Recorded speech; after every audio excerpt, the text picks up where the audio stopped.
Bible का हर वचन और 1947 से 1965 तक भाई विलियम ब्रैनम के टेप पर मौजूद हर संदेश यहोवा यूं कहता है।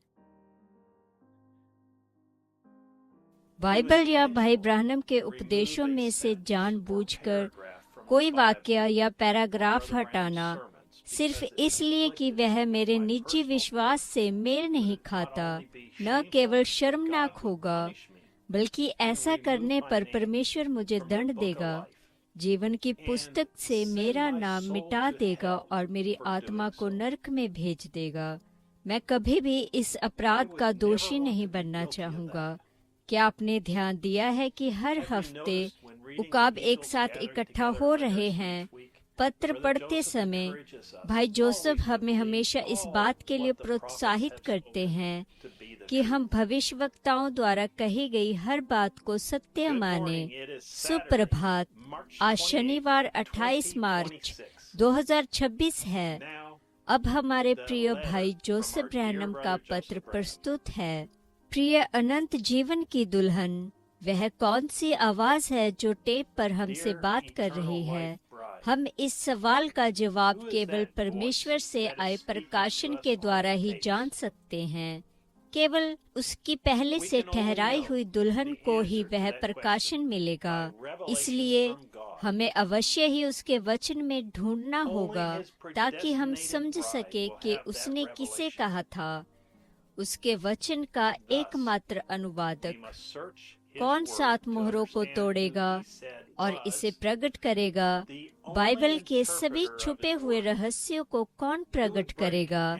अपने दुल्हन को कौन बाहर बुलाएगा और उसका नेतृत्व करेगा? अचूकता की आवाज किसके पास होगी?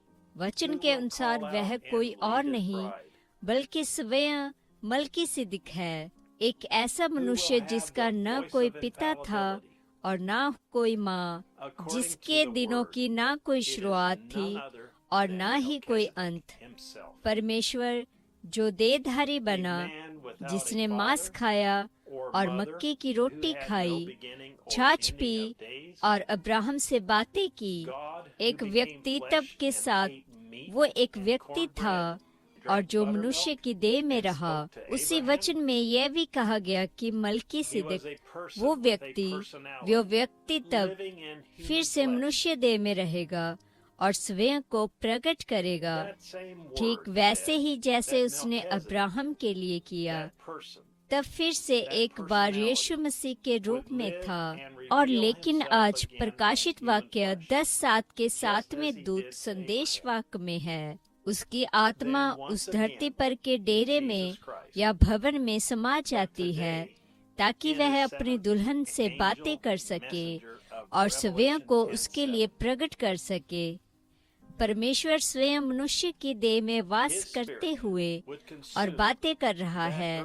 उसका पहला पूर्ण रूप से लौटाया गया बीज अब पूरी तरह से परिपक्वता में आ चुका है। परमेश्वर की संपूर्ण योजना अब लक्ष्य पर आ पहुंची थी।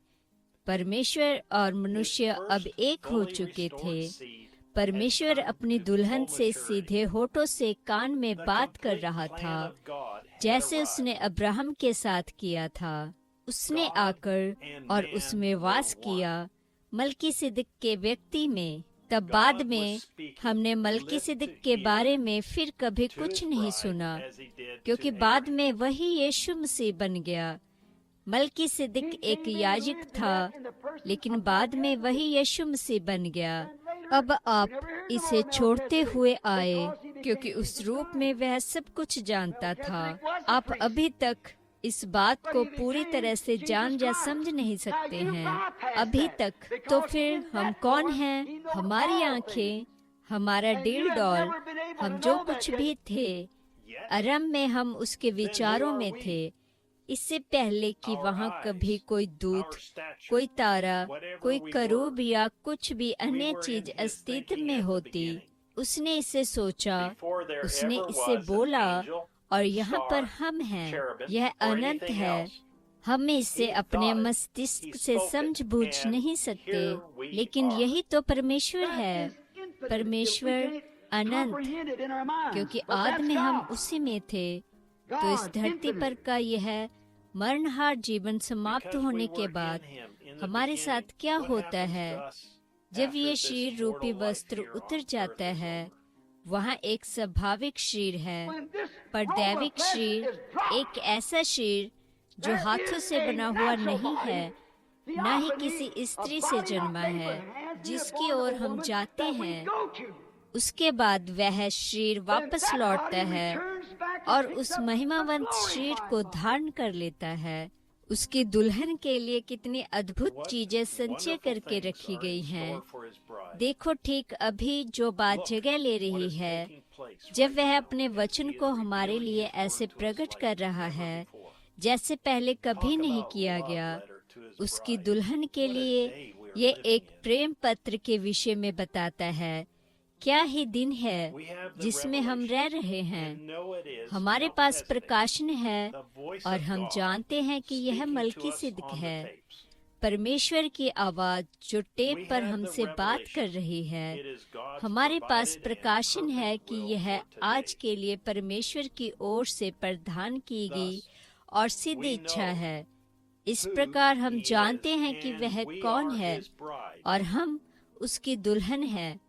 यह प्रकाशन हर दिन और भी महान और महान होता जा रहा है।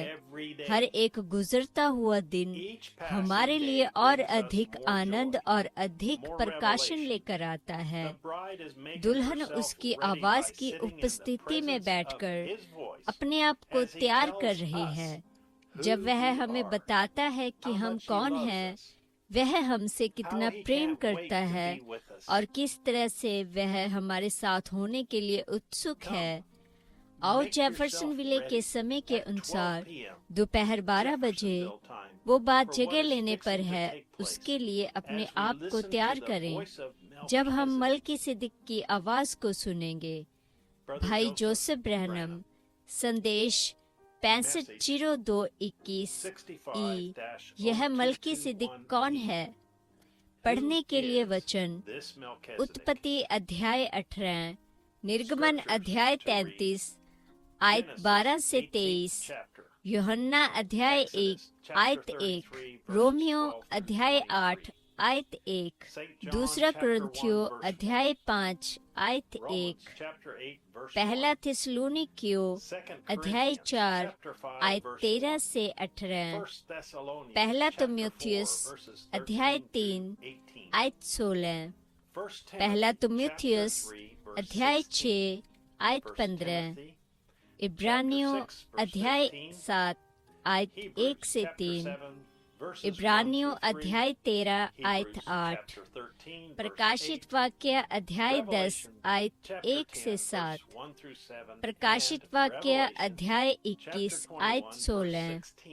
अगली बार तक परमेश्वर आप सभी को आशीष दे और शालोम।